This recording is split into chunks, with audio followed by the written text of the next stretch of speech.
দুই চোর জেলের মধ্যে বসে গল্প করছিল। ওয়ার্ডেন এসে জিজ্ঞাসা করলে, ওর সঙ্গে তোমার সম্বন্ধটা কি? তখন প্রথম চোরটি বলছে, স্যার মাসতুতো ভাই। একজন জিজ্ঞাসা করছে, কি হে, কালা নাকি যে ডাকছি শুনতে পাচ্ছ না? তখন অপরজন বলছে, আগে না স্যার, কালা নয়, তবে কিনা ছোট কথা বললে কানে নি না।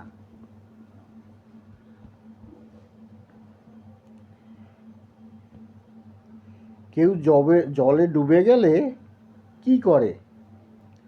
কয়েকবার বাঁচার জন্য হাত পা ছড়ে, তারপর কয়েকবার হাবুডুবু খাবে, শেষে ঠান্ডা হয়ে যাবে। রুগী ডাক্তারবাবুকে বলছে, স্যার আমাকে মৌমাছিতে হুল ফুটিয়েছে। ডাক্তারবাবু, খুব যন্ত্রণা হচ্ছে, ওষুধ দিন না। তখন ডাক্তারবাবু বলছে, ওটা তাহলে মেয়ে মাছি। মেয়ে মাছিতে হুল ফোটালে সে জ্বালা কমে না।